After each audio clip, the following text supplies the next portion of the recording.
The silence in the apartment was a living thing, thick and suffocating. It filled the spaces where the couch, the beds, and the laughter used to be. Sarah, 42, stood in the center of the living room, her arms wrapped around her thin frame as if to hold herself together.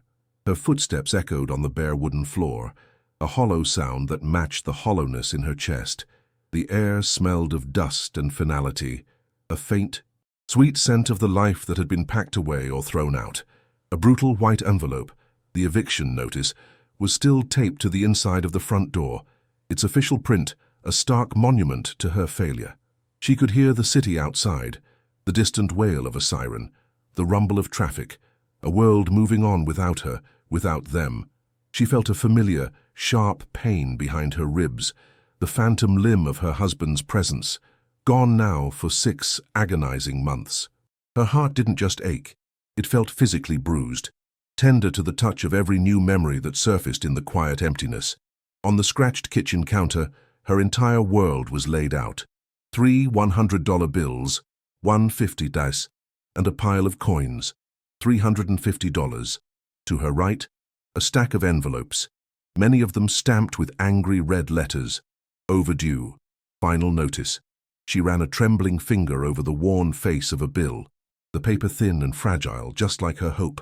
A wave of nausea rose in her throat as the number echoed in her mind.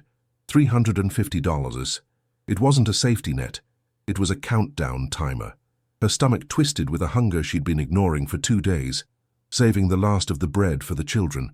15-year-old Liam stood by the window, his back to her, his shoulders set in a rigid line of forced maturity.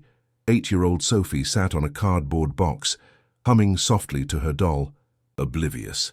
Beside the boxes near the door stood her old Singer sewing machine, its cold, black iron body a monument to a skill that couldn't pay the rent, a constant, heavy reminder of her powerlessness.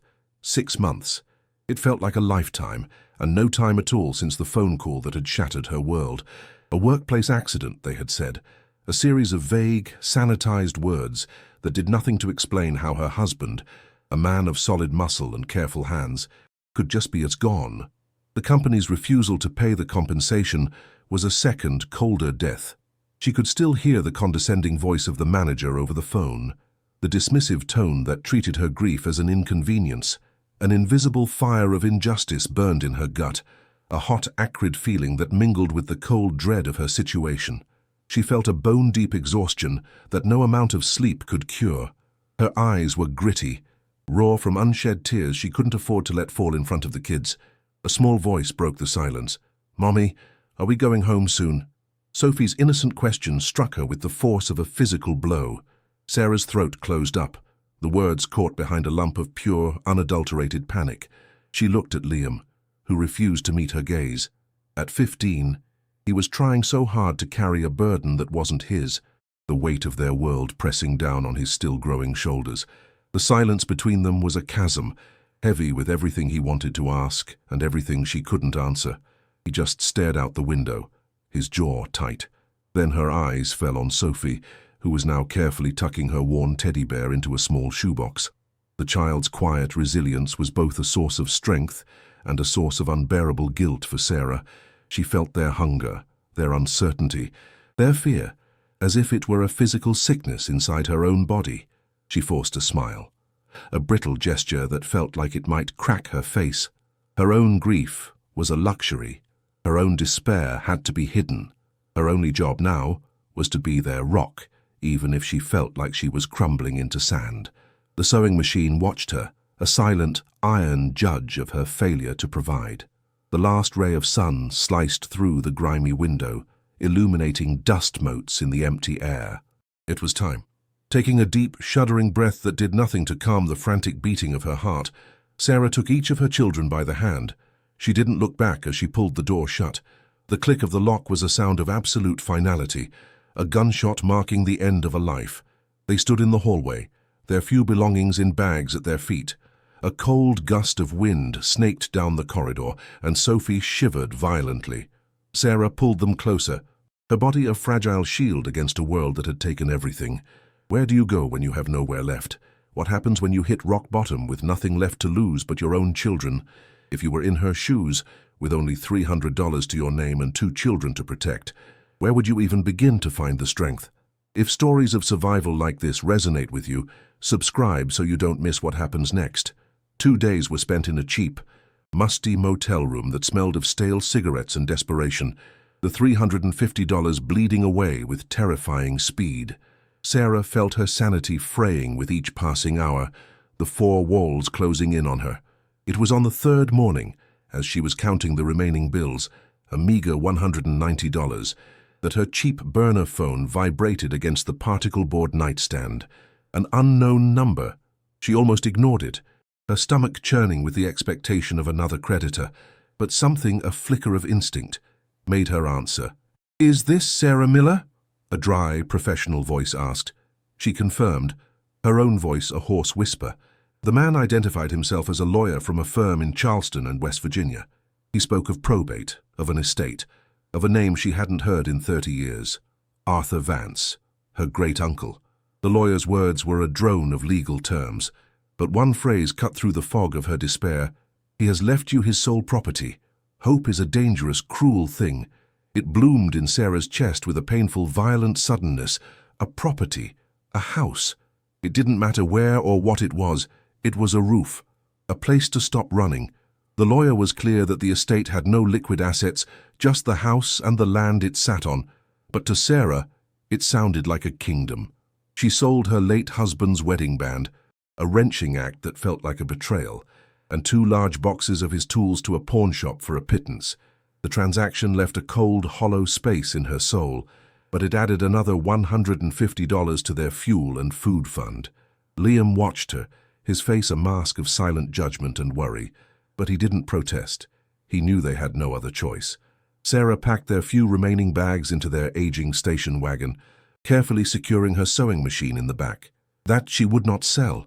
It was the only part of her old life, of her own identity, that she had left. It was a promise of a future she had to believe was still possible.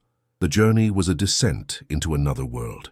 They left the concrete arteries of the city behind, the landscape slowly melting into rolling hills and then the steep, claustrophobic inclines of the Appalachian Mountains. The highway narrowed, became a 2-lane road, and then a winding ribbon of asphalt cracked and buckled by time and weather. The air changed. The city's exhaust fumes were replaced by the thick, loamy scent of damp earth, wet leaves, and pine.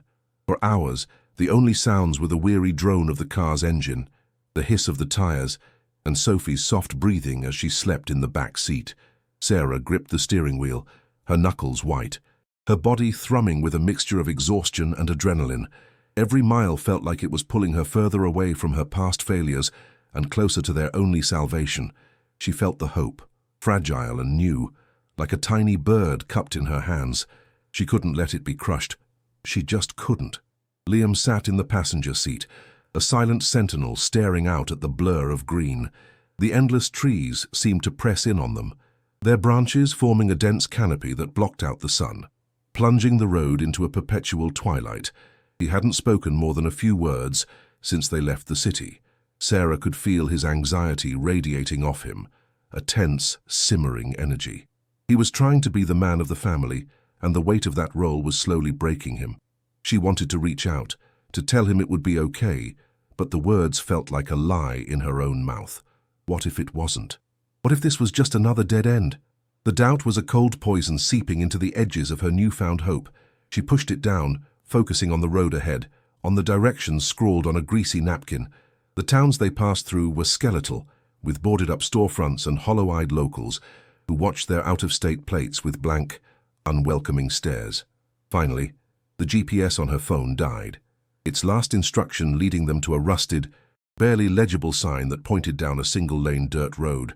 Hollow Creek Run, it read. The name itself sent a small shiver down Sarah's spine. The station wagon groaned in protest as its tires slipped and spun on the muddy, rutted path. Tree branches, heavy with moss, scraped against the windows like skeletal fingers, making Sophie whimper in her sleep. The air grew heavier, more humid, saturated with the smell of decay. It was a primal, unsettling scent that seemed to cling to the back of her throat. The isolation was absolute. There were no other cars, no signs of life, just the dense, suffocating forest and the muddy track disappearing into the gloom. Her heart began to beat a little faster, the bird of hope in her chest now fluttering with panic. This wasn't the peaceful countryside she had imagined. This was something else entirely, something forgotten. And then they saw it. Through a break in the trees, perched precariously on a small rise, the house emerged from the mist and overgrown foliage. The word house felt generous. It was a carcass, a skeleton of a structure, listing to one side as if it had given up a long time ago. Sarah's foot eased off the gas pedal, the car rolling to a slow final stop in the middle of the dirt track. For a long moment, nobody spoke. The only sound was the ticking of the cooling engine, the hope that had carried her hundreds of miles, that had fueled her through the exhaustion and the fear, evaporated in an instant. It didn't just fade, it was violently extinguished, leaving behind an aching, black void in her chest. She felt a wave of dizziness, and the world seemed to tilt on its axis. A low, guttural sound escaped her lips, a sound of pure, abject despair. This wasn't salvation. This was a grave. This was the bottom of the pit she'd been so desperately trying to climb out of. The roof on the left side had completely caved in, a gaping wound open to the grey, unforgiving sky. The windows were not just broken, they were empty sockets, dark and vacant, staring out at them with a kind of malevolence. The wood of the porch had rotted through, collapsing into a jagged pile of splintered planks. Weeds, thick as a man's arm, and thorny vines choked what might have once been a yard, climbing the walls of the house like they were trying to drag it back into the earth. The paint had peeled away decades ago, leaving the wood bare, weathered to a ghostly silver grey, and stained with dark, uncreeping patches of black mould. A single shutter hung from an upstairs window by one hinge, banging rhythmically against the wall in the slight breeze, a lonely, desolate percussion. Sarah felt the blood drain from her face. The nausea she'd felt in the empty apartment returned with a vengeance, hot and acidic in her throat. This was a nightmare made real. She forced the car door open, the hinges screaming in protest. The air that hit her was a physical assault on her senses.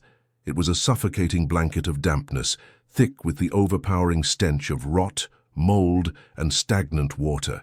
It was the smell of a place that had been left to die. She could taste it, a bitter, earthy film coating her tongue. She took a tentative step forward, her shoes sinking into the soft, muddy ground. A rat, sleek and fat, scurried from beneath the collapsed porch, disappearing into the tall weeds with a rustle that made her jump. Her entire body began to tremble, an uncontrollable tremor that started in her hands and spread through her limbs. This was a mistake, an insane, catastrophic mistake. She had sold the last remnants of her old life, dragged her children to the end of the world for this ruin. The weight of her failure was a physical pressure, crushing the air from her lungs. "Mommy, are we here?" Sophie's small voice came from the car, filled with a child's tentative excitement. The sound shattered the horrifying silence and pierced Sarah's heart like a shard of glass. How could she answer that? How could she look her daughter in the eye and tell her that this condemned, rotting shell was their new home? Liam got out of the car, slamming the door shut with a violence that echoed in the oppressive quiet. He walked to the edge of the overgrown yard and just stared at the house, his jaw clenched, his young face a mixture of fury and despair. He kicked at a loose stone, sending it skipping into the weeds. He didn't look at Sarah, but she could feel his accusation. His silent, screaming question. "What have you done?" The guilt was a physical weight, so heavy she thought her knees would buckle. She had failed them, completely and utterly. She had led them from one disaster directly into another, far worse one. As they stood there, a tableau of silent misery, the sound of a struggling engine grew louder. An ancient, rusted-out pickup truck rumbled slowly down the dirt road. The driver, a weathered old man with a face like a road map of worries, slowed as he passed them. He didn't wave. He didn't offer a welcoming smile. He simply stared at Sarah and the children, then at the house, and a look of profound pity mixed with something else, something that looked like fear, crossed his features. He gave a slow, deliberate shake of his head, as if confirming a sad truth to himself, and then accelerated, the sound of his engine fading back into the oppressive silence of the hollow. Just before he disappeared around a bend, Sarah thought she heard a woman in the passenger seat, whisper a single, chilling phrase that the wind seemed to carry directly to her ears. That cursed house. The words hung in the air, cold and sharp, sinking into Sarah's soul. The word cursed echoed in her mind, amplifying the dread that had already taken root. It wasn't just a ruin. It was a place with a reputation, a place that scared the locals. The isolation suddenly felt less like privacy and more like a trap. What had her great-uncle left her? A shelter or a tomb? The sun began to dip below the towering ridge of the mountains, and long, distorted shadows stretched from the trees, clawing their way across the yard towards them. The temperature dropped, and a damp chill seeped into her bones. A cold that had nothing to do with the weather. It was the cold of absolute hopelessness. Sarah looked at the dark, empty windows of the house, and she felt as though the house was looking back at her, an ancient, malevolent entity that had been waiting patiently in the woods. Her breath hitched in her throat, a sob catching like a bone. She was trapped. No money to go back, no future here. This was it. Rock bottom. She could feel her children's eyes on her, waiting for her to fix this, waiting for the strength she no longer possessed. She wrapped her arms around herself, trying to stop the trembling, but it was no use. The despair was a physical illness, a fever that left her weak and disoriented. The last embers of her fight were gone, drowned by the sheer, overwhelming reality of her situation. She had gambled every last cent, every last shred of hope, on a blind chance, and she had lost in the most spectacular way imaginable. A single hot tear finally escaped and traced a cold path down her cheek. It was a tear not of sadness, but of utter defeat. She had nothing left, no plan, no money, no hope, just two children looking to her for answers she didn't have, standing in front of a rotting, cursed house at the edge of the world. The woods were silent, watching her, waiting. The banging of the loose shutter was the only sound, a mocking, relentless rhythm counting down the seconds of her failure. Sarah stared at the front door, half hidden behind a curtain of vines. To open that door would be to accept this reality, to step into the rot and decay and call it home. To admit that she had brought her children to live in a place that even rats seemed to be fleeing. The thought made her feel physically sick. A cold, hard knot of panic tightened in her stomach. She thought of the eviction notice on her old apartment door, the condescending voice of her husband's boss, the pitying look from the pawnbroker. All of those moments had led her here, to this final, desperate precipice. The hope she had nurtured on the long drive now seemed like a foolish, childish fantasy. There was no magic solution. There was no salvation. There was only this suffocating, hopeless end. Sophie finally broke the spell. She walked over to Sarah and slipped her small, cold hand into hers. "It's okay, Mommy," she said, her voice small but clear. "We can fix it." The simple, profound faith in her daughter's voice was more devastating than any accusation. It was a trust Sarah knew she hadn't earned, a belief in a strength she no longer felt. She looked down at Sophie's face, then over at Liam, who had finally turned to look at her, his anger replaced by a raw, painful vulnerability. They weren't just looking at a mother, they were looking at their only hope. In that moment, something shifted inside Sarah. The despair didn't vanish, but a tiny, fierce ember of defiance sparked to life in the ashes. She couldn't fix this for herself, but for them she had to try. She squeezed Sophie's hand, the small bones a fragile anchor in her storm. She had to open that door, taking a deep, shuddering breath that tasted of mold and wet earth. Sarah squared her shoulders. The feeling of defeat was still a heavy cloak, but now there was something else underneath it, a grim, hardened resolve. It wasn't hope, it was something tougher, more primal. It was the cornered animal instinct of a mother protecting her young. She would not let this place, this curse, this failure, be the end of their story. She didn't know how, but she would fight. For them.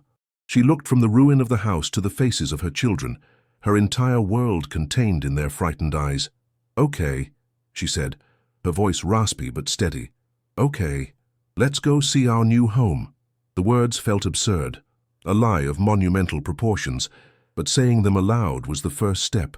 With Liam and Sophie trailing behind her, she began to walk toward the rotten porch, each step an act of war against the despair that threatened to swallow them whole.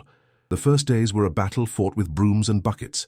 The suffocating stench of mold was a physical entity they tried to beat back, but it clung to the damp walls and decaying floors with stubborn tenacity. Sarah worked with a frenzied, desperate energy. Her body aching, her hands raw and splintered. She swept away thick blankets of dust that billowed into choking clouds, revealing the scarred wood beneath. She scrubbed at layers of grime that seemed fused to the window panes. Each small victory, a cleared corner, a patch of clean floor, felt monumental, a tiny foothold against the overwhelming tide of decay. Her despair had not vanished, but it had been packed down, compressed by the sheer grinding necessity of physical labor. She felt a grim satisfaction in the burn of her muscles, a feeling that she was, at least, fighting back with her own two hands. The house groaned and settled around them, its wooden bones whispering of neglect. The work was a punishment and a prayer in one. Sophie, with the innocent resilience of a child, tried to help. She would dutifully wipe at a dusty baseboard with a rag, humming to herself, her small efforts a heartbreaking imitation of her mother's frantic cleaning. Sarah's heart would ache with a fierce, protective love every time she saw her. This wasn't a place for a child. This was a place for ghosts and rot. Liam, however, remained a storm cloud of adolescent fury. He worked, but with a sullen, resentful silence. He tore at vines with a viciousness that spoke of his inner turmoil, his movements jerky and angry. He was hauling boxes of their meager belongings from the station wagon into what they had designated the least collapsed room, the master bedroom. The air in there was thick with the scent of dried-out lavender and mothballs, a ghostly perfume of the past. The floor, unlike in other parts of the house, was made of solid, wide oak planks, miraculously intact.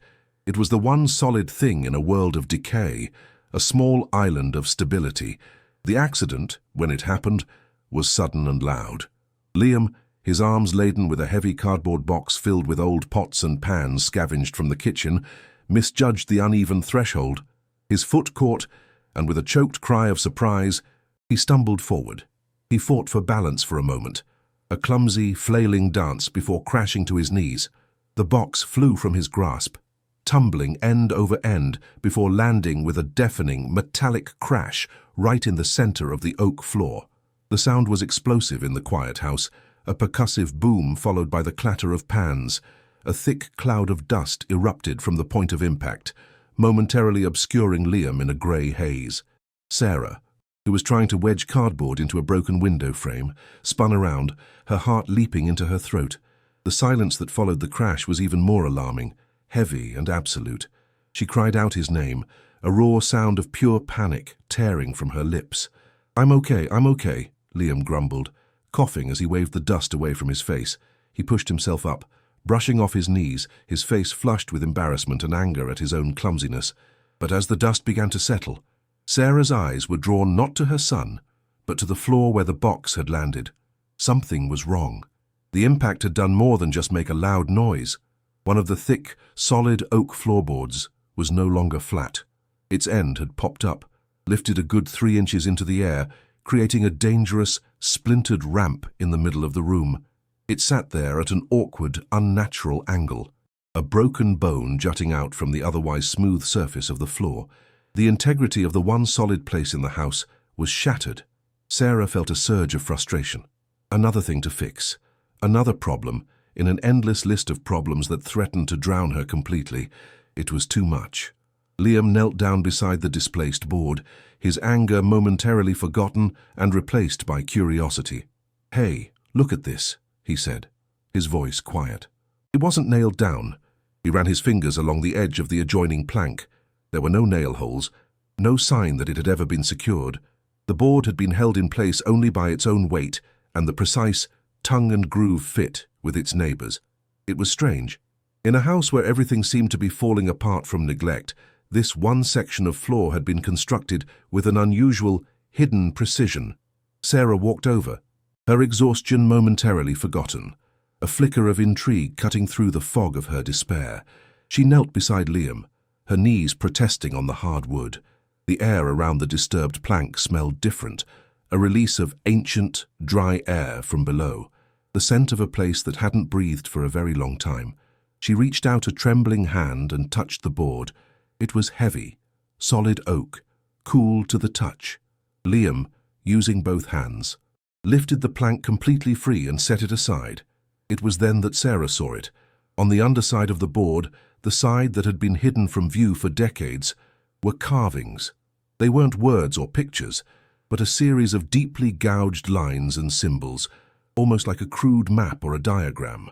A long, straight line pointed towards the center of the room, ending in a circle with a cross inside it.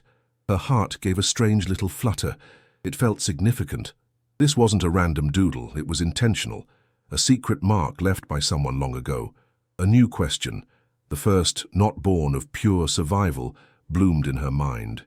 What did these markings mean? It was a tiny spark of mystery in the oppressive darkness of her reality, a pull towards something unknown. For a moment, rational thought took over. It was probably nothing. The fantasy of a lonely old man, a carpenter's strange signature. She should be fixing the window, finding a way to cook a meal, not chasing ghosts in the floorboards. But she couldn't shake the feeling. The deliberate nature of the hidden carvings, the way the board had been designed to be removed. It felt like a message, a puzzle, left waiting to be solved. She looked at Liam and saw the same question reflected in his wide eyes. His earlier anger had completely vanished, replaced by the electric excitement of a boy on an adventure. For the first time since they had arrived, she saw a flicker of his old self, the curious, bright kid who hadn't yet been crushed by the weight of their situation. That look on his face decided it. They had to know. They had to see what, if anything, this secret pointed to. "We need a crowbar," she said, the words feeling strange in her own mouth. The thought of deliberately tearing up the one good floor in the house was insane, but the pull of the mystery was stronger. Liam scrambled to his feet, eager for a mission. They searched the dilapidated outbuildings, their footsteps echoing in the silence. In a collapsed woodshed, half buried under a pile of rotting firewood and rust-colored leaves, they found it. A long, heavy crowbar, its surface pitted with rust but its hooked end still solid. Sarah hefted it, feeling the cold, dense weight of the iron in her hands. It felt like a weapon, or a key.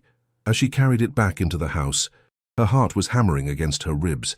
It was a foolish, desperate gamble, a wild goose chase born from a strange carving, but it was also the first active choice she had made that wasn't dictated by pure animal panic. She felt a sliver of control, and it was intoxicating. Back in the master bedroom, the air was thick with anticipation. Sophie had come to watch, her eyes wide as Sarah positioned the end of the crowbar in the thin seam next to the plank, indicated by the carved circle. Sarah took a deep breath, the dusty air filling her lungs. She put her weight on the bar. At first, nothing happened. The wood was solid, unyielding. She grunted with effort, her muscles straining. Then, with a low groan of protest, the wood began to give. A long, sharp, screeching sound. The sound of old wood fibers tearing apart. Filled the room. It was a sound of violation, of a long-held secret being forced into the light. Dust and splinters flew as the seam widened. Liam leaned in closer, his breath held in a silent gasp. The room, which had felt so large and empty, now felt small and intensely focused, the entire world shrinking to this single spot on the floor. She worked with a feverish intensity, prying up one board, then the next. The sounds were brutal, the splintering crack of the oak, the high-pitched squeal of hidden nails being wrenched from their ancient homes. Sweat beaded on her forehead and dripped into her eyes, but she didn't stop. With each board she removed, the feeling grew stronger, a certainty in her gut that she was getting closer to something. It was no longer just a hunch, it was a conviction. Her great-uncle Arthur had not left her a tomb. He had left her a map. Then it happened. As she leveraged up another heavy plank, the end of the crowbar didn't hit the wooden joist beneath. Instead, it struck something else with a dull, heavy, metallic thunk. The sound was completely alien in this house of wood and decay. It was a sound of solid metal, a sound of purpose, a sound of something hidden. Sarah froze, the crowbar still in her hands, her knuckles white. A profound silence fell over the room, broken only by Sarah's ragged breathing. Liam stared at the spot, his mouth hanging open slightly. Even Sophie seemed to understand that something important had just happened. Slowly, as if in a trance, Sarah knelt down and cleared away the remaining debris and splinters of wood. Her trembling fingers brushed away a century of dust, revealing what the crowbar had struck. It was a perfect square of dark, rusted metal set flush into the packed earth between the wooden floor joists. In the center of the square was a simple, recessed iron ring, lying flat in a circular indentation, a trapdoor. Her breath caught in her throat. A wave of cold washed over her, a thrilling, terrifying chill that had nothing to do with the dampness of the house. It was real. The carvings, the unnailed board. It was all real. It had all led to this. A secret door, hidden under the floor of the master bedroom. She reached down, and her fingers brushed against the cold iron ring. It was gritty with rust and dirt, and felt impossibly ancient. For a moment, she was paralyzed by a sudden, overwhelming wave of fear. What was she doing? What could possibly be down there, sealed away in the dark? Curses and ghosts, and the fearful whispers of the neighbors echoed in her mind. This was a place people feared, a house that held a dark history. Maybe some doors were meant to stay closed. She looked up at her children, at Liam's face, alive with an excitement she hadn't seen in months. At Sophie's innocent, trusting gaze, she thought of the $190, the cloying smell of the motel room, the gnawing hunger. Fear was a luxury she couldn't afford. Whatever was in that darkness, it couldn't be worse than the slow, grinding death of poverty and hopelessness they were already facing. "Help me," she said to Liam, her voice a strained whisper. Together, they hooked their fingers through the iron ring. They pulled. It didn't budge. It was sealed shut by time and rust. "Again," Sarah grunted, and they pulled again, their muscles straining, their faces red with effort. A low, grinding screech echoed from the edges of the metal door, the sound of rust breaking its long-held seal. They gave one more heave, putting all of their combined weight and desperation into it. With a final, groaning shriek of protesting metal, the trap door broke free. It swung upwards on hidden hinges, the movement stiff and slow, and slammed against the floorboards with a heavy, final clang. Sarah and Liam scrambled back, breathing heavily, staring into the square of perfect, absolute blackness that had been revealed. The mystery had deepened into a tangible, physical void. An immediate wave of air washed up from the opening, but it wasn't the smell of damp earth or rot she had expected. It was a different kind of old. It was a cold, sterile, and utterly dry smell. The scent of sealed air, of metal and something else. A faint, papery aroma, like a long-forgotten library. It was the smell of preserved history. The darkness was total, a bottomless pit that seemed to swallow the dim light of the room. "We need a light," Liam breathed, his voice filled with awe. Sarah nodded, her mind racing. She scrambled to her feet and ran out to the station wagon, her hands shaking as she fumbled in the glove compartment for the cheap, plastic flashlight she kept for emergencies. Its beam felt pitifully weak as she clicked it on, a pale yellow spear against the oppressive gloom of the hollow. When she returned, she felt like an archaeologist entering a pharaoh's tomb, about to break a silence of ages. She lay on her stomach on the dusty floor, aiming the weak beam of the flashlight down into the hole. The light cut through the blackness, revealing a small, chamber-like space. It wasn't a dirt cellar. The walls, mill floor and ceiling were lined with a dull, grayish-silver metal that reflected the flashlight beam with a soft, matte glow. Zinc. Her mind, foggy with exhaustion, dredged up a piece of trivia. Zinc was used to protect against moisture, to keep things dry. This wasn't just a hidey hole, it was a vault. A custom-built, carefully constructed vault, designed to preserve whatever lay within. And in the center of the zinc-lined floor, stacked with neat precision, were 6 large, dark shapes. Her heart began to pound a frantic, painful rhythm against her ribs. They were briefcases, old-fashioned leather briefcases, covered in a thick, undisturbed blanket of pale gray dust. A dizzying mix of terror and exhilarating hope surged through her. What was this? Who would go to such lengths to hide? Briefcases. It made no sense. For a moment, she was too afraid to move, too afraid to break the spell. This felt sacred, forbidden. This was a secret that had been sleeping for a very long time. But the image of Sophie's hungry face, of the eviction notice, of her dwindling cash, pushed her forward. She swung her legs over the edge of the opening, the cold from the chamber seeping through her jeans. Her sneakers hit the metal floor with a soft thud. She was in. The air was cold and still, and so quiet that she could hear the blood rushing in her ears. The silence was ancient. It felt as if she was the first person to breathe this air in 50, maybe 60 years. The weight of that history, of that silent waiting, settled on her shoulders. She stood there for a long moment, the flashlight beam trembling in her hand as she panned it across the small chamber. The 6 briefcases sat like silent, sleeping beasts in the center of the floor. They were made of thick, dark brown leather, now cracked and faded with age. The brass latches and corner reinforcements were tarnished with a dark green patina. They were objects from another time, artifacts of a forgotten story. She took a tentative step forward, her shoes scuffing in the thick dust, the sound unnaturally loud in the profound silence. She reached out and laid her hand on the topmost case.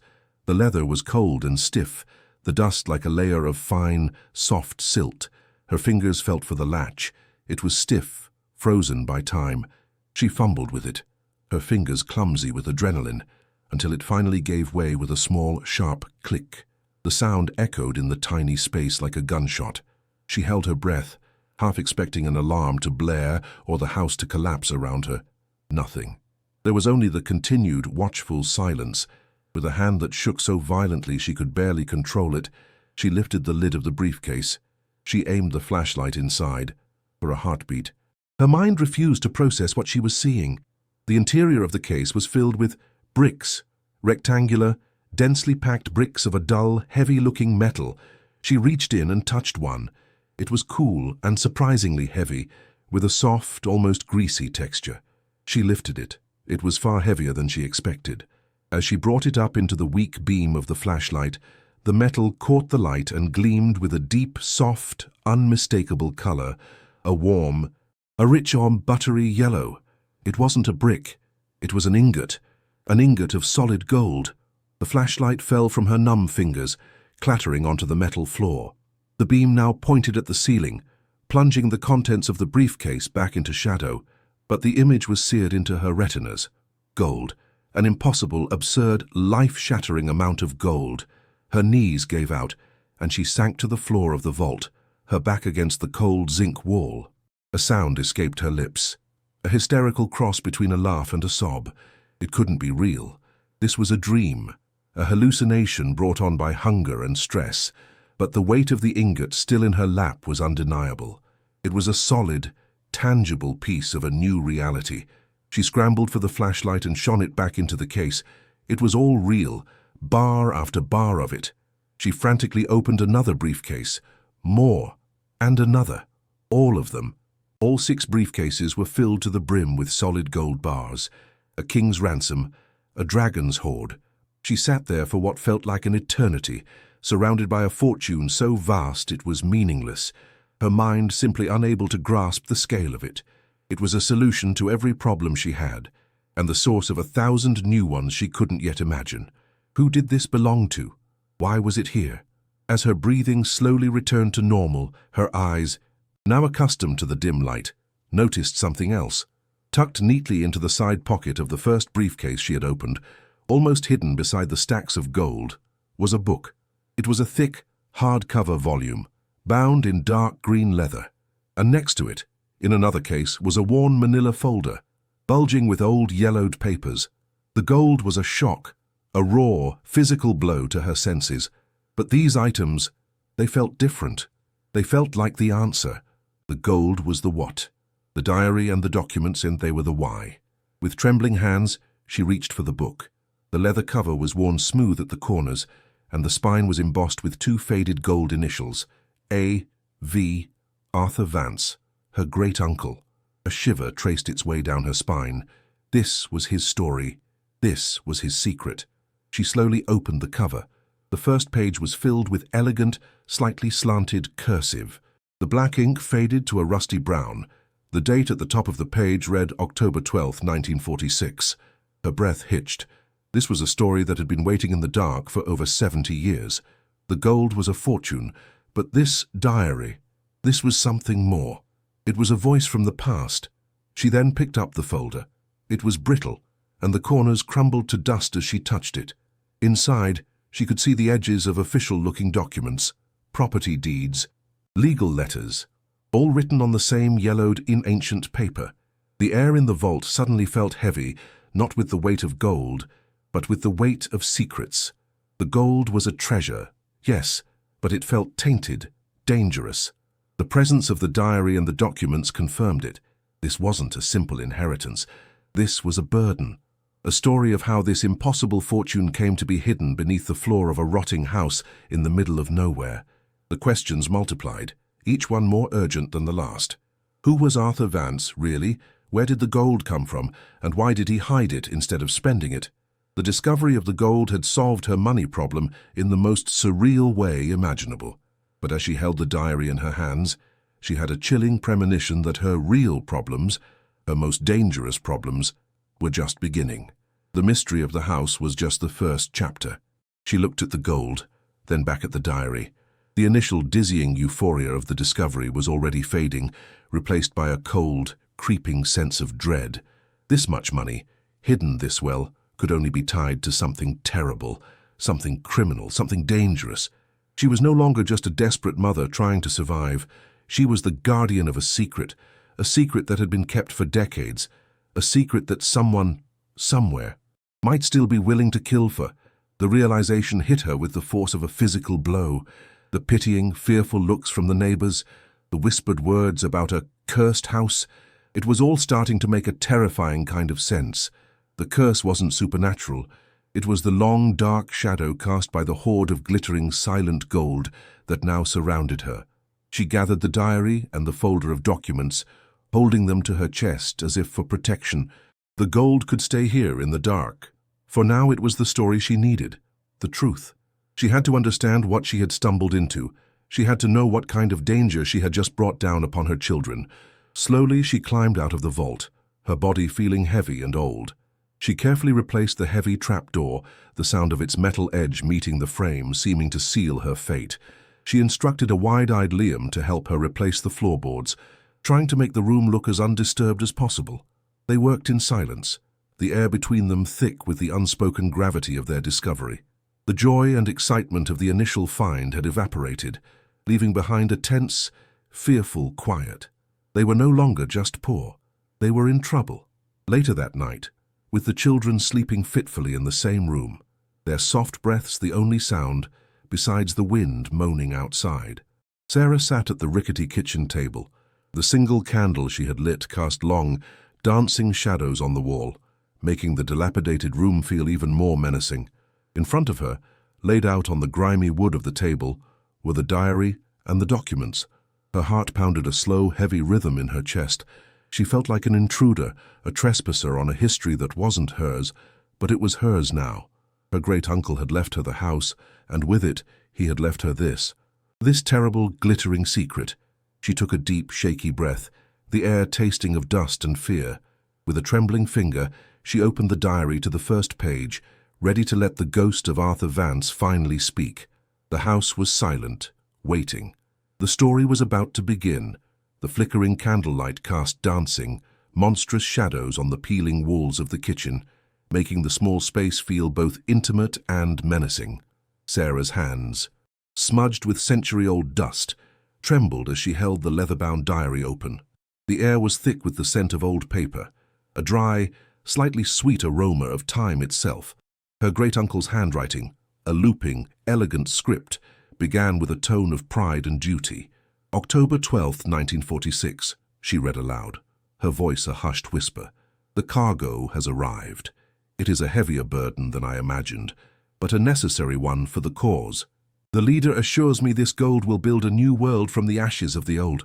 Sarah felt her blood run cold. A prickling sensation crawled up her spine. The words, the cause, and the leader hung in the air, heavy with a menace that transcended time. The gold wasn't a family treasure. It was ideological, fanatical. It felt instantly dirty, contaminated by a history she couldn't yet comprehend but could feel in her bones. A wave of nausea, sharp and acidic, rose in her throat. She read on, her eyes devouring the pages, the world of the rotting house melting away, replaced by the hushed, paranoid world of 1946. Arthur's entries grew more frantic over the years. The pride was gone, replaced by a creeping, suffocating fear.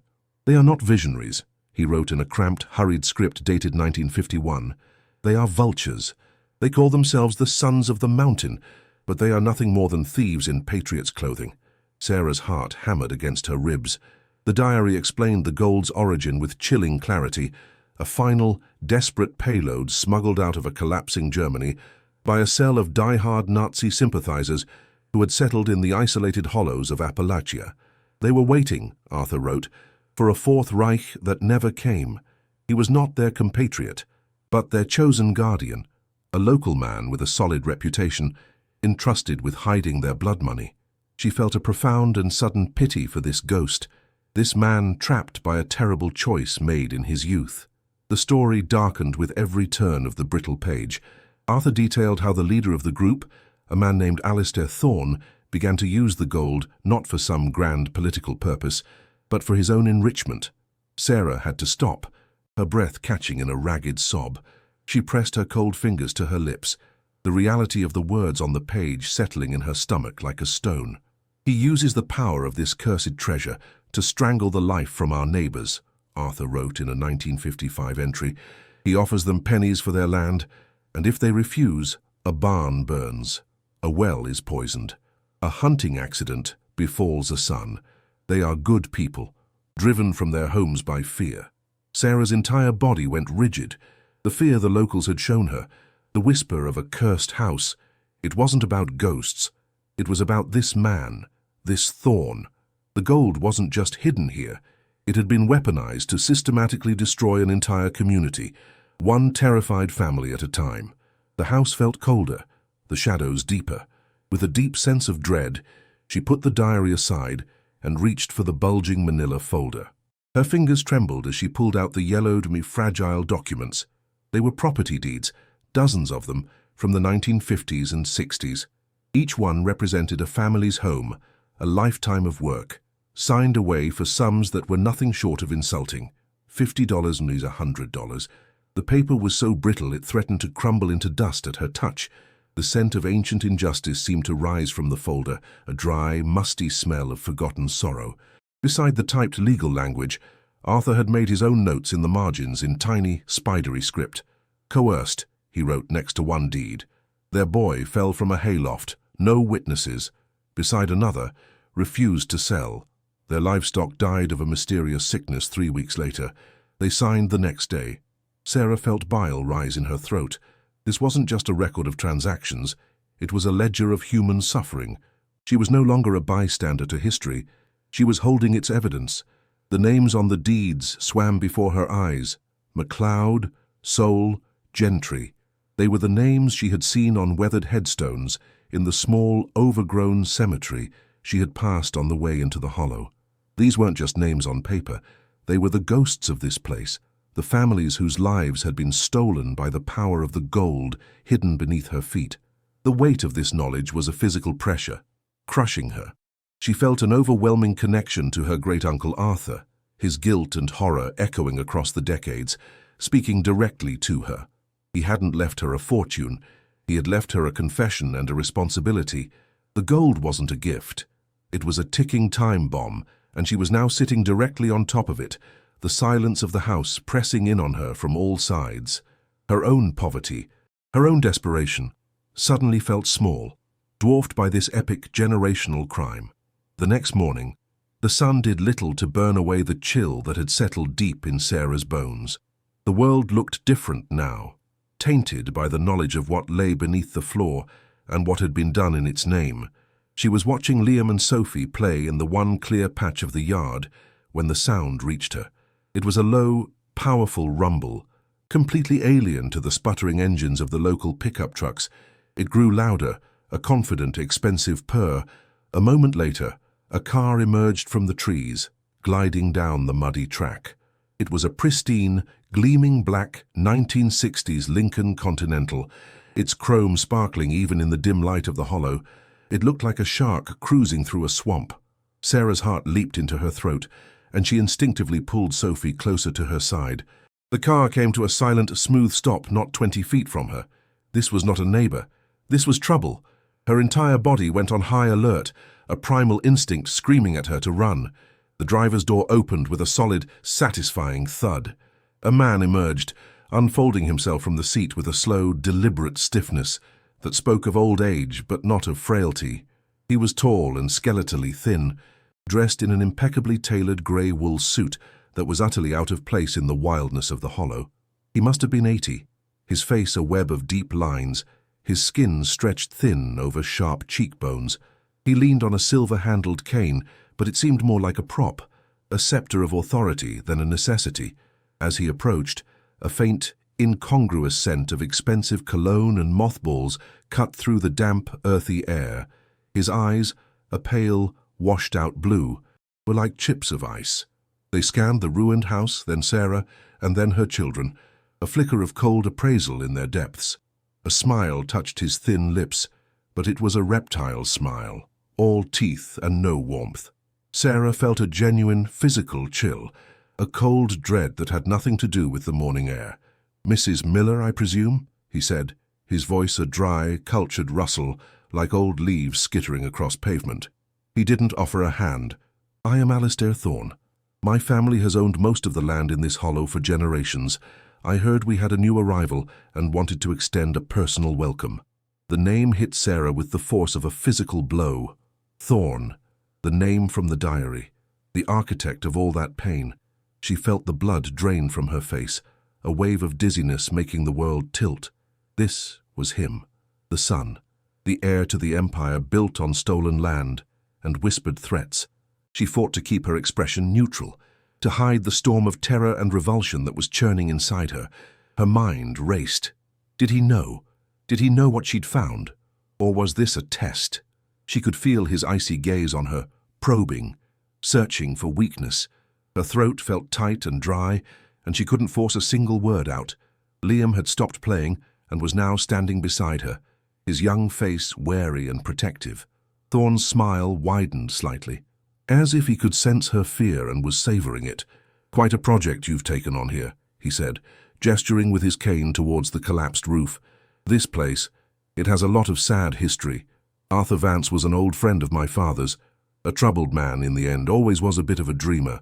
The casual, condescending way he spoke her great-uncle's name made a hot flash of anger cut through Sarah's fear. He was mocking him, even in death. Thorne's eyes flickered from the house to her face, a predatory stillness in his gaze. "Frankly, it's an eyesore, and this is no place to be raising children. It's isolated, unsafe." His words were calm, reasonable, but they landed like tiny, sharp stones. Each one was a carefully placed jab, a reminder of her precarious position, her vulnerability. He was mapping out her weaknesses, showing her that he saw them all. She could feel her own pulse in her ears, a frantic, echo-trapped beat. He knew. He had to know. He let the silence stretch, the air crackling with unspoken tension. Sophie whimpered and hid her face in Sarah's leg. Thorne's gaze softened into a mask of grandfatherly concern, a performance so practiced it was almost believable. "Look," he said, his tone shifting to one of magnanimous generosity. "I'll be blunt. I'm consolidating my family's original parcels of land. This lot is a missing piece. I'm prepared to offer you $5,000 for it, cash. I know it's not much, but it's more than this ruin is worth. It would give you and your lovely children a fresh start, somewhere safe, somewhere civilized." The offer was a slap in the face. $5,000. It was nothing, a pittance. It was the same tactic his father had used, a lowball offer designed to be an insult, to reinforce her powerlessness. The anger inside her solidified into a cold, hard stone of defiance. She thought of the names in the diary, of the lives ruined for this man's greed. Sarah found her voice. It was raspy, but it was steady. "No," she said. The single word hung in the air, a small, defiant flag planted in the mud. "We're not selling. This is our home now." Thorne's practiced smile didn't falter, but a change occurred in his eyes. The fake warmth vanished, replaced by that flat, cold stillness of a predator. It was a flicker of a change, so fast she might have missed it if she wasn't looking for it, but it confirmed everything. He was not here to welcome her. He was here to claim what he believed was his. He knew the gold was here. He had been waiting for Arthur to die, waiting for someone weak and ignorant to show up so he could take it. The realization was terrifying, but it was also clarifying. She was not just fighting for a home anymore. She was fighting a monster. She was standing in the way of a horde he had coveted for decades, and he had just realized she wasn't going to be as easy to scare as he'd hoped. "I see," Thorne said softly, the two words carrying a mountain of menace. He took a step closer, lowering his voice into a conspiratorial whisper, a sound meant only for her, a sentimental woman. "I can appreciate that, but sentiment doesn't fix a leaky roof, and it doesn't fill empty stomachs." He paused, his gaze deliberately flicking over to where Liam was standing, then to Sophie, who was still hiding behind Sarah. The shift was subtle, but the message was as clear as a gunshot. He was no longer talking about the house. He was talking about her children. Sarah felt a primal fear unlike anything she had ever experienced, a cold, liquid terror that started in her stomach and spread through her entire body. It was the absolute, instinctive fear of a mother seeing a predator eye her young. The world narrowed to his cold eyes and the faces of her children, the gold, the house, the history. None of it mattered in that moment, only their safety. He leaned in, his cologne thick and cloying. "You should reconsider my offer, Mrs. Miller," he whispered, the false kindness in his voice now curdled into pure threat. "A place this rundown, this far from everything. It's not safe for kids. The woods are deep. The floors are rotten." He tapped his cane lightly on the ground. "Tragic accidents happen all the time out here. It would be a terrible shame if something were to happen to your family. A fire from a wood stove, perhaps, or a fall. It would be a tragedy." He straightened up, the grandfatherly mask snapping back into place as if it had never left. He looked at her, one last, long, appraising stare, and then he turned his back on her without another word. The threat hung in the air between them, shimmering and venomous like heat rising from asphalt. Sarah stood frozen, her arms wrapped around Sophie, her body trembling uncontrollably as she watched him walk away. The silence he left behind was worse than the sound of his car. It was a heavy, suffocating silence, filled with the echo of his words. Sarah's mind was screaming. He knew about the gold, and he had just threatened to kill her and her children to get it. The proof was in her hands, in the diary and the documents hidden inside the house. But what good was it? He was the law here. He was the power. The curse of the house was the curse of the Thorne family, a shadow that had loomed over this hollow for 70 years. She looked at Liam, who had understood the unspoken threat and whose face was pale with a mixture of fear and rage. She looked down at Sophie's innocent head, buried in her side. She had stumbled into a war she was not equipped to fight. The gold was no longer a solution. It was a death sentence. Her breath came in short, ragged gasps, the world spinning around her. She was trapped between a violent, powerful man and a truth that could get her killed. She was standing on a fortune that could buy her freedom, but it was also the very thing that had just put a target on her children's backs. The weight of the secret, the crushing responsibility Arthur had passed to her, was unbearable. She could take a few bars of gold, run, and disappear, but that would mean letting Thorne win, letting the crimes he and his father committed remain buried forever. It would mean the ghosts of this hollow would never find their justice, or she could stay and fight, using the diary and the deeds as her weapon. But Thorne had made it clear he would not hesitate to eliminate anyone who stood in his way, and his victims would be her children. What would you do in her place? Would you run, taking what you could to save your family, leaving the ghosts of the past to their fate? Or would you risk everything, including the lives of your children, for a chance at justice? If this story of an impossible choice has you on the edge of your seat, subscribe and hit the notification bell, because the path Sarah chooses will change everything. The Lincoln Continental's engine faded into the oppressive quiet, but its presence lingered like a toxic fume. Sarah stood frozen in the overgrown yard, her arms locked around Sophie so tightly that the child squirmed. Thorne's final words, "Tragic accidents happen," echoed in the hollow, not as a whisper, but as a screaming pronouncement of intent. The world seemed to shimmer and distort at the edges, her vision tunneling until all she could see were her children's faces. The air, thick with the scent of damp earth and rot, felt impossibly heavy, pressing down on her, trying to suffocate her. Her heart, which had been a frantic drum, now felt like a block of solid ice in her chest. She could not feel the chill of the air on her skin, could not hear the birds in the trees. There was only the ringing in her ears and the cold, liquid terror that had replaced the blood in her veins. This wasn't a threat. It was a promise. She had been sentenced, and her children with her. The ancient, malevolent spirit of the place had finally shown its face. She stumbled back towards the house, pulling the children with her, her movements jerky and robotic. The ruin no longer looked like a challenge to be overcome. It looked like a tomb, waiting to be sealed. Every dark window was a vacant eye watching her, every shadow a hiding place for the violence that was coming. The smell of mold and decay now seemed like the smell of her own future, her own demise. She slammed the warped wooden door shut, the sound echoing the finality of a coffin lid closing. She shoved a broken chair against it, a futile, pathetic gesture of defense against a man who owned the entire world outside. Her breath came in short, ragged gasps, small, painful puffs of air that did nothing to calm the fire of panic in her lungs. She looked around the squalid room, at the cardboard-patched windows and the dusty floors, and saw it all as a stage set for a horror she had invited into their lives. She had brought them here to die. The thought was a physical blow, knocking the wind from her. Liam's face was a mask of pale fury. "Who was that?" he demanded, his voice cracking with the strain of suppressed fear. He had heard the tone, seen the look in Thorne's eyes, and understood the unspoken language of threat. He was 15, a boy trying to stand like a man in the face of a monster. "He wants the house," Sarah whispered, her voice a stranger's, thin and brittle. She couldn't bring herself to repeat the threat, to give it more power by speaking it aloud. But Liam knew. She saw the understanding dawn in his eyes, followed by a wave of pure, helpless terror that he quickly tried to bury under a scowl. "We have to leave, Mum. We have to go now," he insisted, his voice rising. "Go where, Liam?" Sarah cried, the question a shard of glass in her throat. "Go where with what? He'll find us. A man like that, he can find anyone." The hopelessness of their situation was a physical presence in the room, a fourth person standing silently in the shadows, watching them fall apart. The world had shrunk to this one rotting house.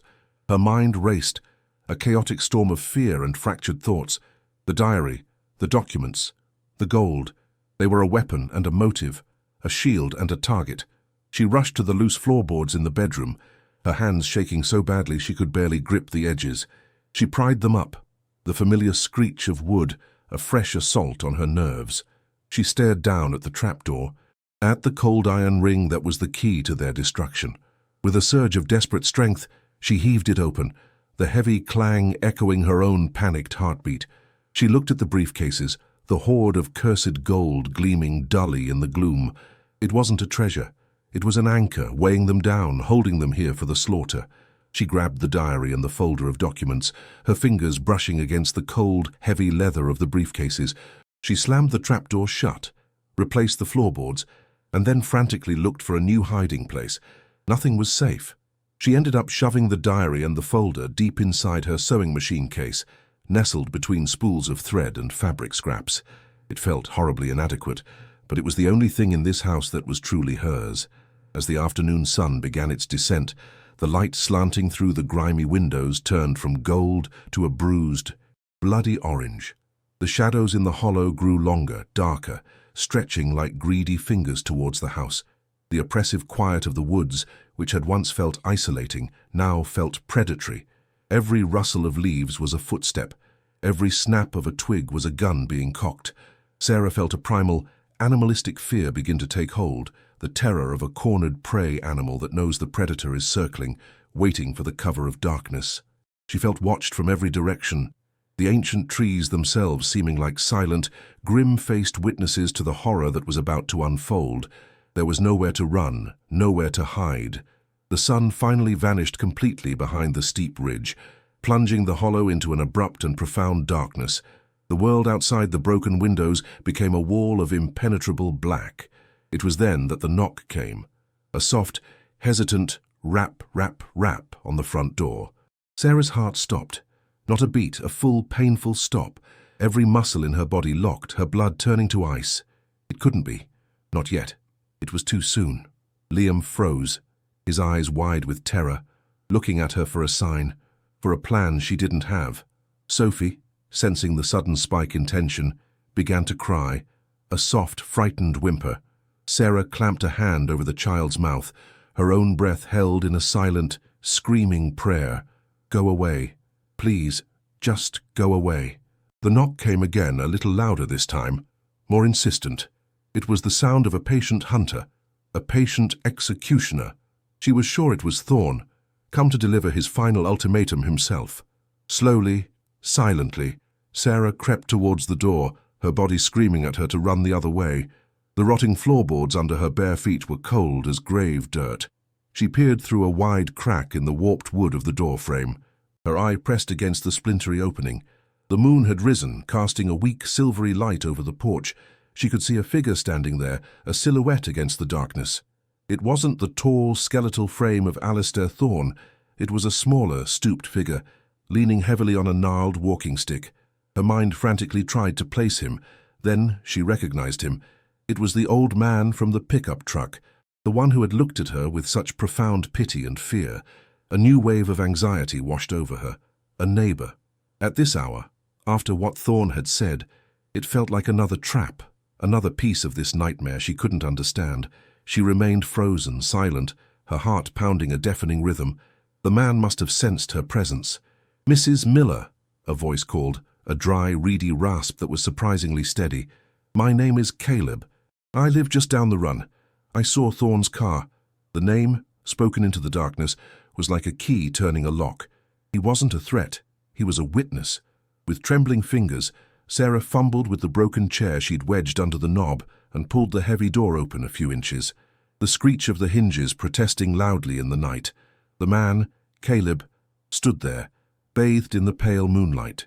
He was ancient, his face a roadmap of wrinkles, but his eyes, even in the dim light, were sharp and surprisingly clear. He smelled of wood smoke and damp earth, a scent that was part of the hollow itself. He wasn't looking at her with pity now, but with a grave, urgent understanding. "You and your young'uns are in a terrible fix," he said, his voice low. "Can I come in? There's things you need to know, things you need to understand about this house." Hesitantly, she opened the door wider and let him in. He moved slowly, his gnarled hand gripping his walking stick, his eyes scanning the squalid interior of the house with a familiarity that chilled Sarah to the bone. He had been here before, long ago. He settled himself into a dusty chair at the kitchen table, the very same chair where Sarah had read the diary, his presence filling the small space with a heavy sense of history. He didn't speak for a long moment, simply sat there, the moonlight from the window carving deep shadows into his wrinkled face. The silence was not empty. It was filled with the weight of unspoken words, of a story that had been waiting decades for the right person to tell it to. "I knew Arthur Vance," he began, his voice a low rumble. "Grew up with him. He was my best friend, and I know what he left in this house. He didn't just leave you a building, girl. He left you a burden, the burden of truth. He knew. He knew everything." Caleb leaned forward, his gaze intense, pinning Sarah in place. "I saw the look on your face when I drove past today. It was the same look of terror I saw on Martha Gentry's face a week before her husband's barn burned to the ground in '56. It was the same look I saw on Sam Sowell's wife before he went out hunting and never came back. It's Thorne's mark, the mark of fear." Each word landed like a hammer blow, confirming the horrors she had read in the diary. This old man wasn't just a neighbor. He was a living archive of the Thorne family's reign of terror. He was the keeper of the Hollow's ghosts. Arthur, he was part of it, at the start, Caleb continued, his voice thick with ancient sorrow. He was young, foolish. They filled his head with talk of patriotism, of a new order. He held their money, their blood money, but he had a conscience, and it ate him alive. Year after year, watching what Alistair's father and then Alistair himself did with that power. For years, Caleb rasped, his voice dropping to a near whisper, Arthur lived in this house like a ghost, haunted by what he'd enabled. He watched his friends and neighbors get broken, get driven out. He documented it all. He wrote down every crime, collected every coerced deed. He was building a case. About 10 years back, he finally found his courage. He told me he was going to do it. He was going to take everything he'd collected, all the proof, and go to the federal marshals. He said he was going to burn the whole rotten Thorne empire to the ground, even if it meant he went to jail himself. He said he'd rather rot in a cell than in his own soul. Sarah could picture it perfectly. Her great-uncle, an old man finally ready to face his demons, to atone for the sin of his youth. The hope she felt for him, a man long dead, was a sharp, painful ache in her chest. He had tried to do the right thing. He had tried to stop the monster. Caleb's eyes clouded over, a deep, fathomless grief swimming in their depths. He looked away from Sarah, towards the darkest corner of the room, as if watching a memory play out in the shadows. "That was the last conversation I ever had with him," he said, his voice cracking. 2 days later, they found him. They said he'd had an accident, slipped and fell into the old dry well out back, broke his neck. Sarah's breath hitched in her throat. She knew what was coming, but the dread was still a cold, physical thing crawling up her spine. Caleb turned his gaze back to her, and his eyes were now burning with a cold, keen 70-year-old fury. "Arthur Vance didn't fall," he whispered, the words sharp as shards of ice. "Arthur was a mountain goat, knew every rock and root on this land. He wouldn't have fallen into that well if he was drunk and blindfolded. He was pushed." The room went completely silent, the weight of the accusations sucking all the air from the space. Sarah felt a wave of vertigo, her hand flying to her mouth to stifle a gasp. The world tilted violently, the pieces of the puzzle slamming into place with sickening force. The murder, the final, darkest secret of the house. This was the missing piece. The reason the story in the diary felt incomplete. It wasn't just a story of crime and coercion. It was a story of murder, committed to protect a secret. The secret of the gold. "Who?" she breathed, the word barely audible, though she already knew the answer. Caleb's expression hardened into a mask of pure loathing. "I was fixing a fence line up on the ridge that afternoon," he said, his voice low and guttural. "I saw them. I saw Alistair Thorne's fancy car coming up the run, and I saw Thorne himself walking with Arthur out towards the well. They were arguing. I was too far to hear the words, but I could hear the anger.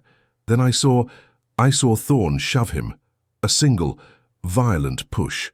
Arthur just disappeared." Caleb's confession hung in the air, thick and poisonous. He had seen it. He had witnessed the murder of his best friend, and had been silent for a decade, the secret festering inside him like a cancer. "Why didn't you go to the police?" Sarah asked, her voice shaking with a mixture of horror and disbelief. Caleb let out a short, bitter laugh that sounded like rocks grinding together. "The police? Girl? The sheriff back then was Thorne's second cousin. The judge was on his payroll. Going to them would have been suicide. They would have buried me right next to Arthur. All I could do was watch. All I could do was wait. I've been waiting 10 years for someone to come here who was strong enough, or desperate enough, to finish what Arthur started." He looked at her, his ancient eyes filled with a terrifying combination of hope and warning. "That person is you.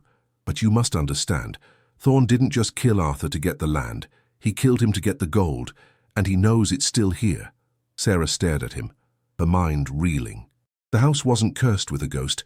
It was cursed with a secret, a brutal, violent secret that this old man had carried alone for a decade.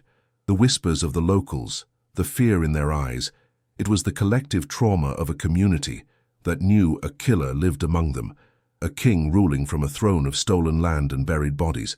"He came here today," Sarah whispered, the confession tumbling out of her. "He offered me $5,000 for the house. When I said no, he threatened my children." A grim understanding settled on Caleb's face. The hope in his eyes died, replaced by an immediate, urgent fear. "Then you're out of time," he said, his voice flat and final. "He won't ask again. He's waited decades for this. He's not just greedy, he's obsessed. Now that he knows you're not going to run scared, he's not going to risk you finding what Arthur hid. He's going to finish it. Tonight." The finality in Caleb's voice was absolute. "He'll burn it," the old man stated, as if it were a foregone conclusion. "That's his way. He'll burn this house to the ground with you inside it and call it a tragic accident, a faulty stovepipe, a tipped lantern. He's done it before. He'll get the land, and then he can excavate the gold at his leisure. No witnesses, no proof." Sarah's blood ran cold. The image was so vivid, so terrifyingly plausible. It felt like it was already happening. The smell of smoke, the heat of the flames, the screams of her children. The nausea returned, a hot, acidic wave that threatened to choke her. She was trapped in a flimsy wooden box, a funeral pyre waiting for a match. The diary, the deeds, the gold, all of it would be turned to ash, and the truth would be buried forever under a pile of smoking rubble. She felt a profound, suffocating helplessness, the walls of the kitchen seeming to close in on her. Caleb stood up, his joints creaking in protest. He went to the grimy window and peered out into the impenetrable darkness of the hollow. He'll send men. He's too old and too smart to do it himself. They'll wait until the hollow is asleep. They'll be quiet. He turned back to Sarah, his face grim. You have to choose a girl. Right now, you can take your children and run, disappear into the night. I can guide you out through the woods, away from the road. Or you can stay and fight. But if you fight, you're not just fighting for justice. You're gambling with your children's lives against a man who has never, ever lost. The choice was stark, impossible.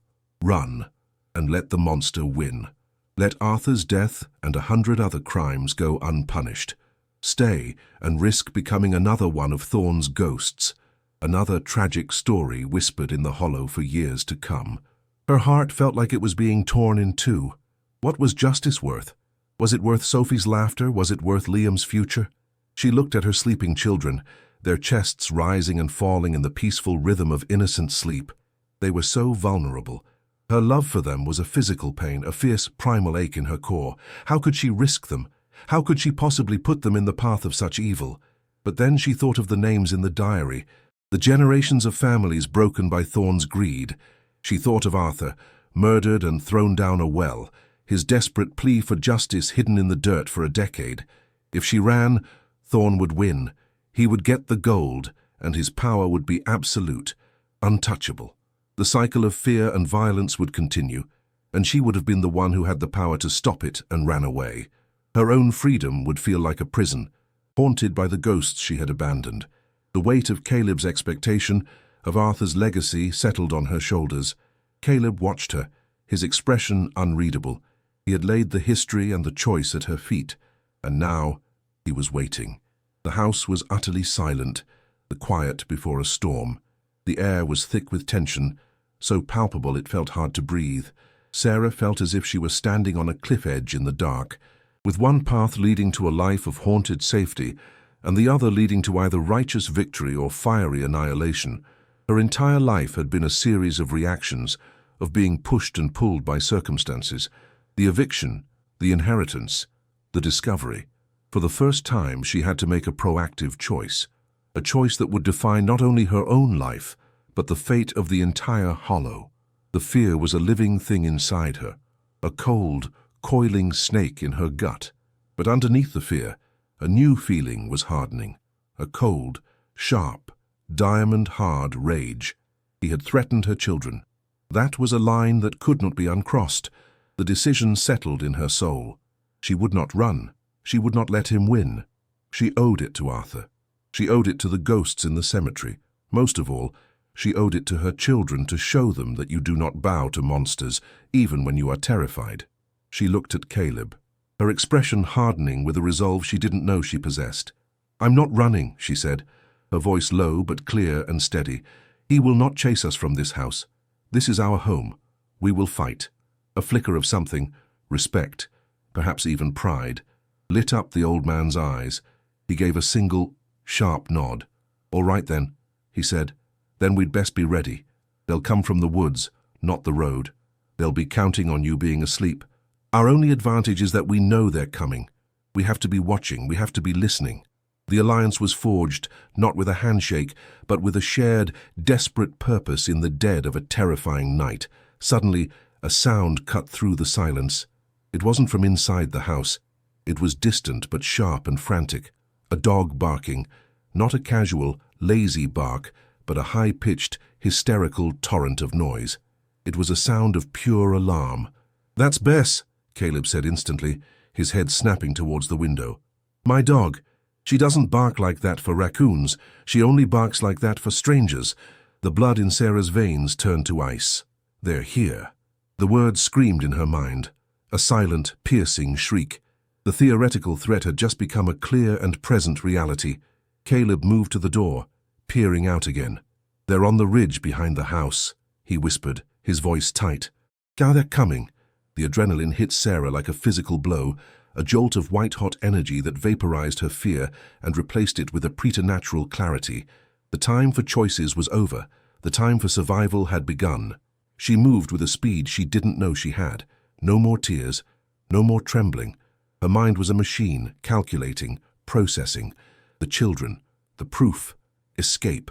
She flew into the bedroom where Liam and Sophie were sleeping. The dog's frantic barking was closer now, a relentless soundtrack to their impending doom. "Liam, Sophie, wake up, now!" she whispered, her voice a harsh, urgent command as she shook them. Sophie started to cry, confused and scared.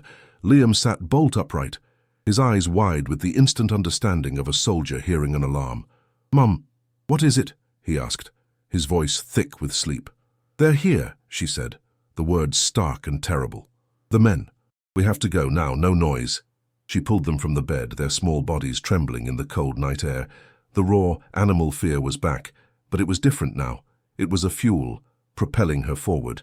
While Liam frantically helped a crying Sophie put on her shoes, Sarah's mind raced. The proof. She couldn't leave the proof. She ripped the sewing machine case open, her fingers fumbling with the latch. She grabbed the bulging manila folder and Arthur's diary, her heart pounding against her ribs. This was her weapon. This was the only thing that could burn Thorne's empire to the ground. Then her eyes fell on the trap door. The gold. It was too much, too heavy. They couldn't carry it, but they needed proof. Undeniable proof of what was hidden here, proof of the motive for murder. Acting on pure instinct, she pried up a single floorboard, reached into the vault, and grabbed the first thing her hand touched. A single, heavy gold bar. It was impossibly dense, its cold weight a terrifying and solid reality in her hand. She shoved the ingot and the folder into a canvas bag. It was all she could take. "The back window," she hissed to Liam. "The one I cleared. Go." Outside, the dog's barking had reached a fever pitch, but now it was joined by a new sound. A man's angry shout, cursing at the dog. They were close, so close. Liam half carried, half dragged a sobbing Sophie towards the back of the house. Sarah was right behind them, the heavy bag bumping against her hip. She could hear them now, footsteps crunching on dry leaves just outside the front of the house. A low murmur of voices. Then a new smell reached her, sharp and chemical, cutting through the scent of the woods. It was a smell she recognized from gas stations, a smell that turned her stomach. Gasoline. The nauseating, oily perfume of an inferno waiting to be born. They were splashing it on the porch, on the dry ancient wood of the walls. Her blood ran cold. Caleb was right. They were going to be burned alive. Liam was already struggling with the old window sash. It was stuck. "It won't open," he grunted, panic rising in his voice. The footsteps were circling the house now. Any second, a face would appear at the window. Sarah threw the bag to the floor, put her shoulder next to Liam's, and they both shoved with all their might. The old wood groaned, shuddered, and then with a sudden, sharp crack, it gave way, the window sliding open into the blackness. A blast of cold, damp night air rushed in, carrying the scent of pine and wet earth and faintly gasoline. "Go, go now," Sarah urged, pushing Sophie through the opening. The little girl tumbled out into the darkness below with a frightened yelp. Liam scrambled out after her. Sarah grabbed the bag of proof, her heart hammering so hard she thought it would burst. She could hear them at the front door now, the sound of a crowbar splintering the cheap wood. She threw the bag out the window and scrambled through the opening, scraping her hands and knees on the rough sill. She landed hard in the soft, muddy dirt of the backyard, the impact jarring her to the bone. She ignored the pain. Liam was already helping Sophie to her feet. They were disoriented, terrified, standing in the deep shadow at the rear of the house. The moon was on the other side, leaving them in near total darkness. For a second, they were lost. Which way to go? The woods were an impenetrable wall of black. Then she saw it. Through the trees, about 100 yards up the slight incline of the hollow, a single point of light flickered. A tiny, steady beacon in the overwhelming darkness. It moved back and forth in a short, deliberate arc, a signal. It was Caleb. He was waiting for them. He was their only hope. "There," she whispered, pointing. "Run to the light. Don't look back. Just run." She grabbed Sophie's hand and Liam grabbed the other. They plunged into the woods, leaving their cursed, temporary home behind. The ground was uneven, a treacherous landscape of roots and rocks that they couldn't see. Branches whipped at their faces, tearing at their clothes and skin. Sophie was sobbing, her small legs struggling to keep up. Behind them, they heard a loud crash as the front door of the house was kicked in. Angry, muffled shouts echoed from inside. They knew the house was empty. They would be searching for them now. The woods were no longer a refuge. They were a hunting ground. Every snap of a twig underfoot sounded like a gunshot, announcing their position to the monsters who were now chasing them. The light from Caleb's flashlight seemed impossibly far away. Sarah's lungs burned, her legs screaming in protest, but she didn't slow down. The primal fear of a mother running for her children's lives was a powerful, all-consuming engine. She could feel the weight of the gold bar in the bag, banging against her hip with every stride, a constant, heavy reminder of why they were running, of the fortune that had brought them to the brink of a fiery death. She risked a glance over her shoulder. A new light was blooming from the house. Not a flashlight. It was a warm, flickering, hungry orange light, growing brighter with every second. It was beginning. The fire. They were trying to erase the evidence, to erase her, to erase Arthur's story forever. A surge of defiant rage cut through her terror. He would not win. She would not let him. She tightened her grip on Sophie's hand and focused on the small dancing light ahead, their only salvation in a world that had suddenly caught fire. The climb was steep, the air growing thinner, colder. Liam stumbled, his breath coming in ragged, painful sobs, but he got up and kept running. Sophie, fueled by pure terror, was running faster than Sarah thought possible. The sounds of the men behind them were getting closer, their angry shouts echoing through the trees. They were faster, they knew the woods better. The hope that had ignited when she saw Caleb's light began to flicker, threatened by the terrifying reality of the pursuit. The flashlight beam bobbed and weaved, a will-o'-the-wisp that seemed to recede as fast as they approached it. Then they heard a new sound, closer than the men, a low growl, deep in the darkness just ahead. Sarah's heart seized. Had they run from one predator directly into the path of another? Was this the end? Trapped between Thorne's men and some wild beast of the forest? The growl was followed by a sharp bark. It was Bess. They had made it. Caleb's figure materialized from the darkness, grabbing Liam by the arm and pulling him forward. "This way, hurry!" he rasped, his voice tight with urgency. He led them towards a small, dark shape huddled under the trees, a tiny, one-room homesteader's cabin that looked as ancient as the woods themselves. It was small, but it was solid. It was a fortress. As they tumbled inside, Caleb slammed the heavy plank door shut and dropped a thick wooden bar into place. The sounds of the pursuit were suddenly muffled, distant. They were safe for a moment. Sarah collapsed against the wall, her body trembling violently, gasping for air, her lungs on fire. She clutched the canvas bag to her chest. The folder of documents and the single gold bar, a solid due, undeniable weight against her hammering heart. They had escaped the fire. They had the proof. But they were still trapped in the hollow, hunted by a man who would not stop until they were silenced forever. The cabin was tiny, a cramped box filled with the scent of wood smoke, old wool, and the acrid tang of the distant fire. Outside, the world was a canvas of terrifying orange and black, the flames devouring Sarah's cursed inheritance with a hungry roar that echoed through the hollow. Sarah huddled on the floor, her body racked with violent, uncontrollable tremors. Sophie and Liam were asleep in a pile of blankets, their faces pale in the dim lantern light, oblivious for a precious few moments. Sarah clutched the canvas bag, the sharp corners of Arthur's diary digging into her ribs, the cold, impossible weight of the gold bar, a solid anchor in her spinning reality. Across the room, Caleb moved with a purpose that defied his age. He brushed aside a dusty curtain, revealing a strange, complex machine of knobs, wires, and glowing vacuum tubes. With a flick of a switch, it came to life with a low hum and a crackle of static, a sound that felt like the only bridge between their tiny, besieged island and the rest of the world. Her heart pounded, not with fear of the men in the woods, but with a new terror, that this last desperate call for help would be lost in the noise. Caleb's gnarled fingers, steady as a surgeon's, danced across the radio's controls. The static hissed and popped, a storm of empty noise. He picked up a heavy black microphone, its cool, smooth plastic, a stark contrast to his weathered skin. He pressed the button.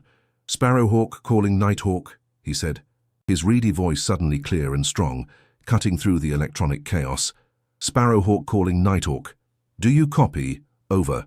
He repeated the phrase, a strange, secret language from a forgotten war. For an eternity, the only reply was the hiss of the void. Sarah's hope, a tiny, fragile ember, began to dim.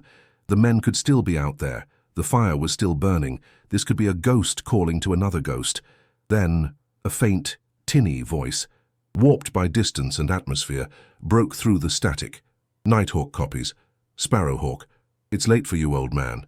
What's your traffic? Over."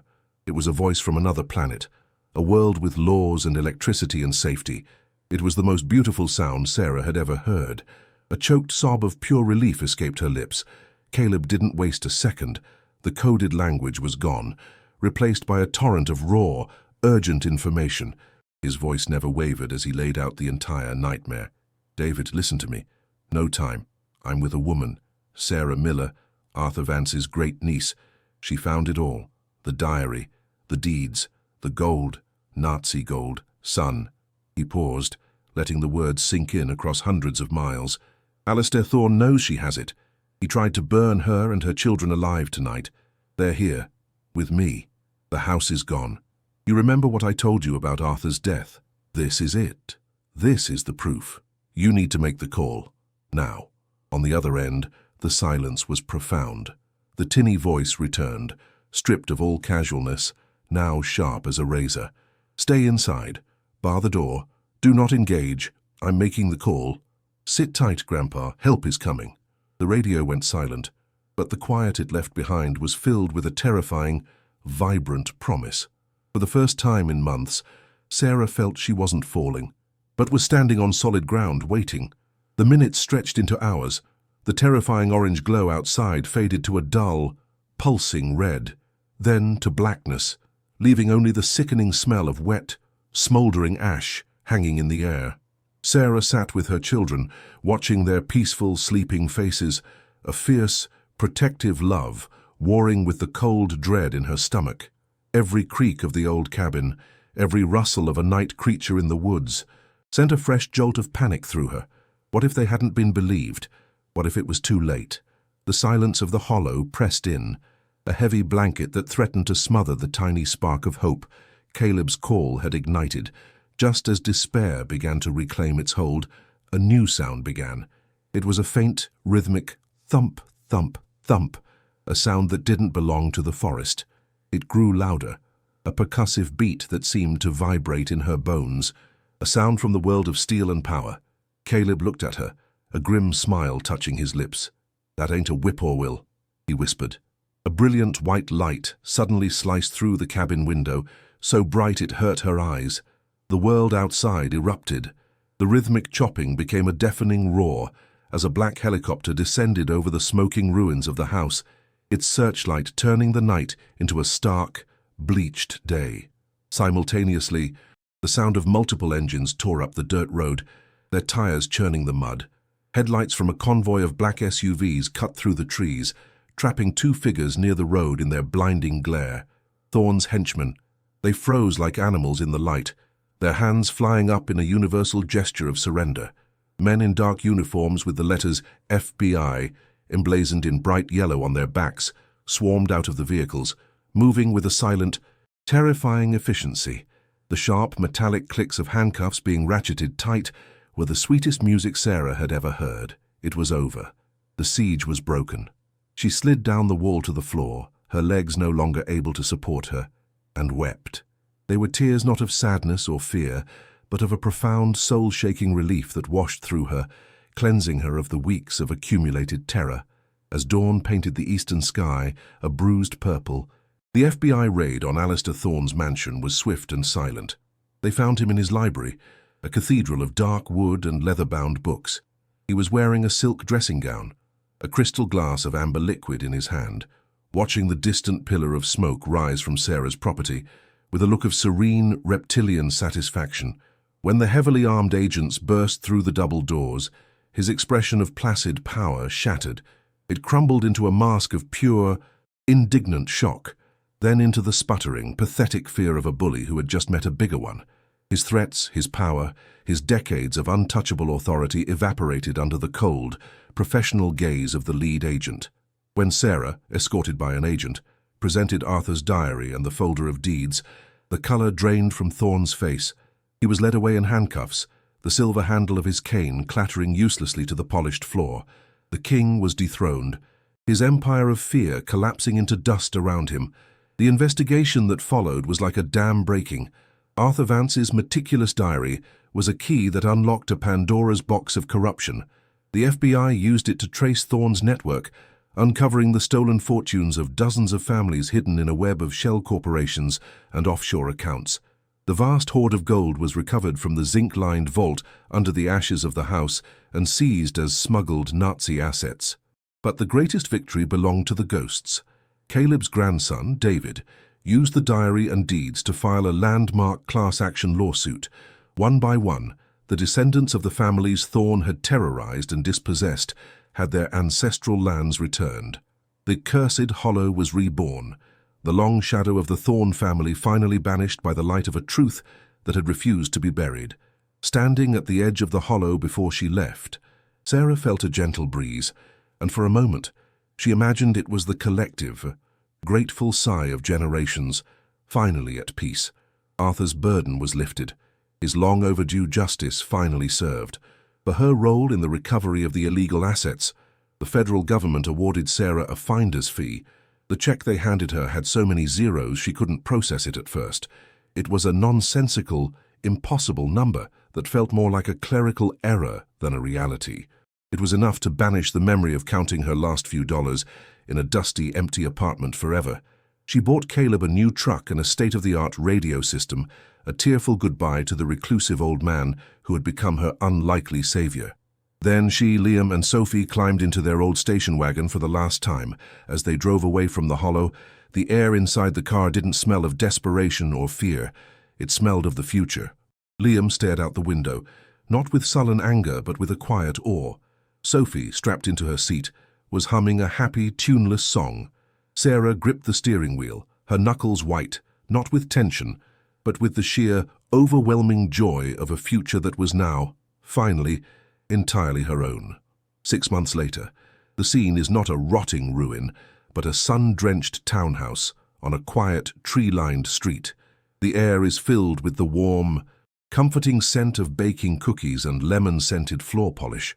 Sophie draws with a brand-new set of colored pencils at a large wooden table, her brow furrowed in concentration. Liam sits beside her, researching a history project on a sleek, modern laptop. In an adjoining room, Sarah stands in her own sewing studio. Sunlight streams through a large window, illuminating bolts of vibrant silks, cottons, and velvets.